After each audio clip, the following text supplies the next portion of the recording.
बिस्मिल्लाहिर्रहमानिर्रहीम। तो आज हमारे पास नेक्स्ट टॉपिक जो है ना, ऑपरेशन क्या चीज़ है। देखो, ऑपरेशन जस्ट हम इसको एक लॉन्ग फॉर्म हो गया, इस चीज़ में हम यूज़ करेंगे। सही है। इससे पहले हम देखेंगे कि मैट्रिक्स में इसका क्या यूजेस है। मैट्रिक्स में दो चीज़ होते हैं, एक रो होते हैं और दूसरा कॉलम होते हैं। हम हमेशा के लिए हम इसको इस्तेमाल करेंगे कि रो ऑपरेशन क्या चीज़ है मेरे पास और कॉलम ऑपरेशन क्या चीज़ है। सही है। फर्स्ट हम जानते हैं ऑपरेशन का मतलब है कि to do work, it is called operation. यदि किसी चीज पर हम कोई काम करते हैं तो हम उसको ऑपरेशन कहते हैं। सही है। इसके दो टाइप्स हमारे पास है, टू टाइप्स है। फर्स्ट टाइप जो है ना, row operation on a matrix. इसकी फर्स्ट हम डिफिनेशन जानते हैं, फिर उसके बाद हम एग्जांपल करेंगे आप लोगों को, कोई कंफ्यूजन भी नहीं होगी। फर्स्ट मेरे पास जो है ना, इसको देखो, to exchange the position of two rows, यानी दो रोज है ना उसकी हम पोजीशन को चेंज कर सकते हैं। फॉर एग्जांपल मेरे पास, मैं इधर लूंगा कि मेरे पास एक मैट्रिक्स मिल जाए, इधर 1 हो गया, 2 हो गया, 3 हो गया और 4 हो गया। हम फर्स्ट नंबर जो मेरे पास लिखा है ना, फर्स्ट पॉइंट जो है ना, to exchange the position of two rows. इसके यानी पोजीशन जो टू रोज की पोजीशन है उसको हम चेंज करेंगे। उसको हम कैसे चेंज करेंगे, ये मैं इस मैट्रिक्स को मैं इस तरह लिख सकता हूँ।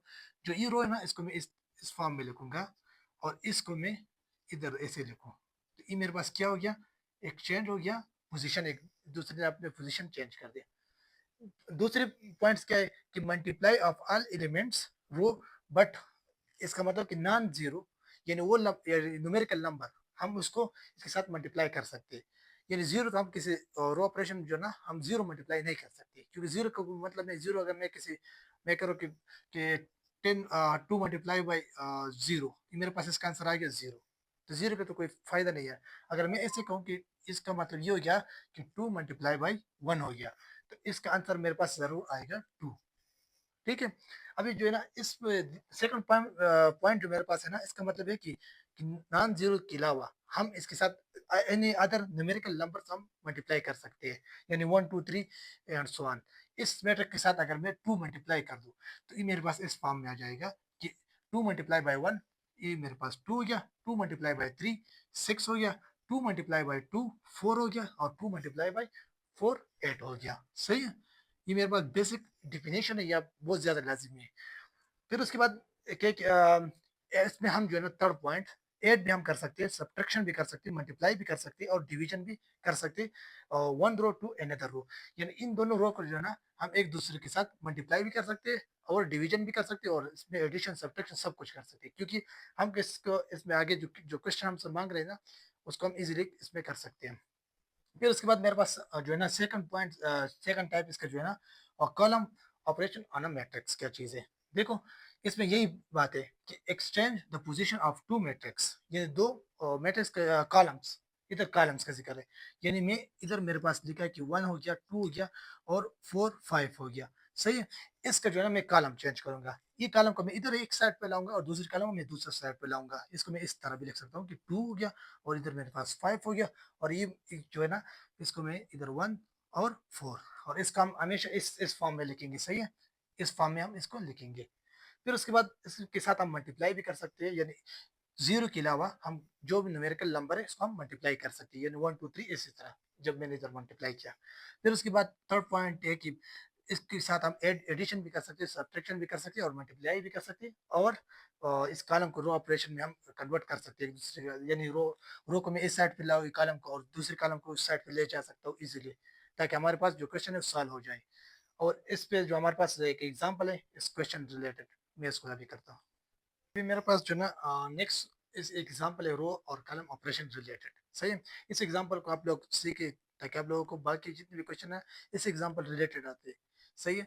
फर्स्ट इसमें हम जानेंगे कि हमारे पास फर्स्ट नंबर क्वेश्चन क्या दिया है कि ऐसे काम करो कि आर थ्री, इसको इसका रो ऑपरेशन इस साइन पे रिप्रेजेंट होता है। देखो, इसको रो ऑपरेशन लो हमारे पास कि आर वन के साथ, हमेशा इधर जो ना, इसका मतलब ये कि इन दोनों को एक दूसरे के साथ चेंजिंग कर ले। इसका मतलब ये हो गया, इस साइन का मतलब ये है कि ये जो आर वन ऊपर चला जाए और आर टू जो है ना वो नीचे आ जाए। इसका साइन का मतलब यही है। सही। मैं इधर जस्ट इस क्वेश्चन नंबर वन को हल करता हूँ। देखो, आर ए नंबर हमारे पास एक मैट्रिक्स है।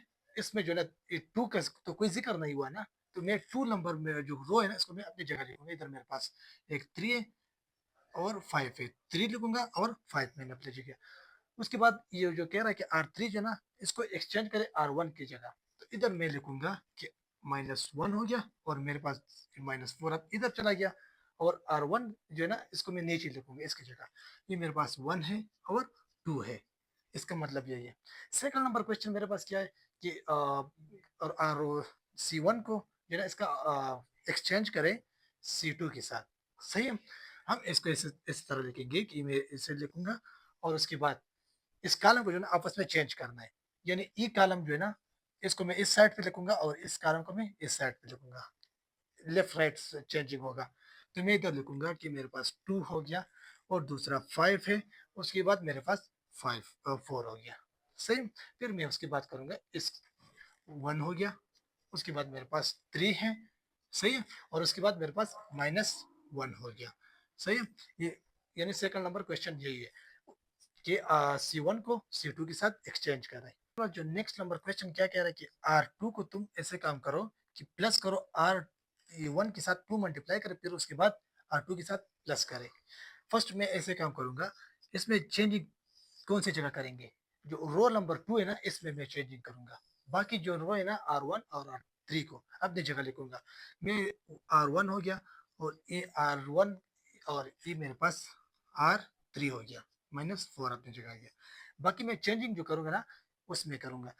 इसमें मैं ऐसे काम करूंगा कि R2 को मुझे कह रहा है कि ऐसे काम करो इसके साथ 2 और R1, फर्स्ट आप इसके साथ मल्टीप्लाई करें, फिर उसके साथ जो R1 है R2 है ना इसके साथ प्लस करें।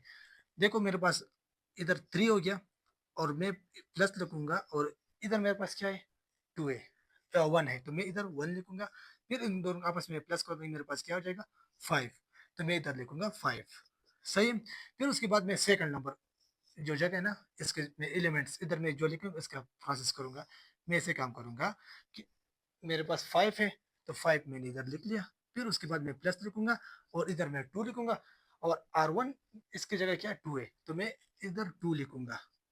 फर्स्ट इन दोनों को मल्टीप्लाई करना, 2 2 जार 4 हो गया और 4 इसके साथ प्लस करें 9 हो गया, तो मैं इधर 9 ही लगा दूंगा।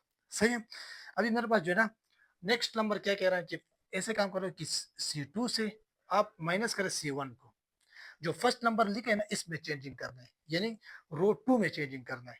जस्ट मैं इसे काम करूंगा, इक्वेशन नंबर मेरे पास 4 हो गया, 4 नंबर कि आप ऐसे करो कि जो R1 है ना इस C1 को अपनी जगह लिखो। C1 मेरे पास 1 हो गया, दूसरा क्या है 3 है, फिर उसके बाद -1 है। सही है, फिर मैं चेंजिंग किस में करूंगा C2 में, क्योंकि हमेशा जो फर्स्ट आएगा ना इसमें मैं चेंजिंग करूंगा। इधर मैं मुझे कह रहा है कि C2 से C1 को माइनस करे, तो मैं ऐसे काम करूंगा कि C2 से C1 माइनस करूंगा।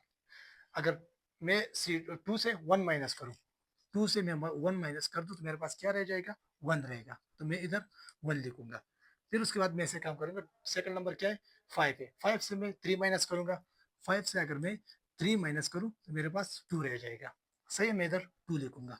फिर उसके बाद मैं ऐसे काम करूंगा कि -4 से मैं माइनस करूंगा -1, तो मैं इधर -4 लिखूंगा, और बीच में माइनस हो गया और -1 को माइनस करें, -4 अपनी जगह आ गया, माइनस मल्टीप्लाई बाय माइनस ये प्लस हो जाएगा, मैं इधर प्लस लिखूंगा और 1 मैंने लिख लिया। फिर मैं ऐसे काम करूंगा कि -4 से +1 को मैं अगर माइनस कर दूं तो मेरे पास -3 आ जाएगा, इसका आंसर -3 हो गया। सही है, हमें जो चेंजिंग है मैंने किस रो में किया, किस कॉलम में किया, सेकंड नंबर, क्योंकि इधर मुझे फर्स्ट जो शो होता है ना उसमें चेंजिंग करना है। सही है, थर्ड नंबर मेरे पास क्या कह रहे हैं कि आप ऐसे काम करो कि R1 को जो है ना अपनी जगह लिखो, R1 में जो है ना इसमें चेंजिंग करना है, और R3 को जो है इसको मल्टीप्लाई करे 4 के साथ, फिर ऐसे काम करो R1 के साथ इसको माइनस करे। इसको मैं इधर लिखूंगा कि मेरे पास लास्ट नंबर है, इधर मैं लिखूंगा कि चेंजिंग किस में नहीं करना, R3 में चेंजिंग नहीं करना, क्योंकि इस R1 में चेंजिंग करना है। तो मैं just are are R2 number मेरे पास 3 और 5 मैंने अपनी जगह लिखूंगा, और उसके बाद -1 मैंने लिख लिया और -4, -1 हो गया और -4 अपनी जगह हो गया। चेंजिंग किस में करना है, फर्स्ट नंबर रो में क्या करना है चेंजिंग, क्या करना है, फर्स्ट में ऐसे काम करूंगा R3 के साथ में 4 मल्टीप्लाई करूंगा, फिर उसके बाद R1 से माइनस करूंगा। मेरे पास फर्स्ट नंबर में ऐसे काम करूंगा कि मुझे कह रहा है कि R1 से माइनस करे 4 -R3 हो गया। सही है। अभी जो है ना मैं लिखूंगा कि R1 R3 इधर मेरे पास कौन सा है, -1 है। तो मैं इसके साथ फर्स्ट ऐसे काम करूंगा, -1 को मल्टीप्लाई करूंगा और फिर मैं माइनस करूंगा R1 क्या है इधर, 1 है, तो मैं इधर 1 ही लिखूंगा। सही है, मैंने इधर 1 लिख लिया। तो अब इसको मैं आपस में देखो, 4 × प्लस हो जाएगा, इधर मेरे पास 5 आ जाएगा। सही है, प्लस माइनस आप खुद कर लें। तो इधर मैं लिखूंगा 5 हो गया। फिर मुझे दूसरा नंबर कौन सा, ऐसे काम करो कि जो R1 है ना, इसको अपनी जगह लिखे। इधर मेरे पास R1 क्या है, 2 है, तो मैं इधर 2 लिखूंगा। फिर मैं उसके बाद ऐसे काम करूंगा, ये -4 लिखूंगा। सही है, और इसके साथ मैं मल्टीप्लाई करूंगा 4 को इसके साथ में मल्टीप्लाई 16 हो गया। सही है, तो 16 इधर मैं लिखूंगा 2 माइनस और -16 हो गया। सही है, इन दोनों का आपस में प्लस हो जाए तो मेरे पास 18 इसका आंसर आ जाएगा। तो मैं इधर 18 ही लिखूंगा। तो ये मेरे पास जो है ना जस्ट सिंपल क्वेश्चन था, ताकि आप लोगों को कोई कंफ्यूजन ना हो। हमेशा आप लोग कोशिश करें कि जो पहले नंबर दिया होता है ना, इसमें चेंजिंग करना, इस रो में, इस कॉलम में चेंजिंग करना होगा। इसके बाद हम इकोलॉन फॉर्म में चले जाएंगे, उसमें जो है ना सारे क्वेश्चन इस रिलेटेड है। इकोलॉन फॉर्म फाइंड आउट करना, गास जॉर्डन गास एलिमिनेशन इसको हम कहते हैं। सही, और उसके साथ और क्वेश्चन भी हम करेंगे इनवर्स रिलेटेड। तो मिलते हैं नेक्स्ट वीडियो में, अभी तक इतना ही काफ़ी, थैंक यू।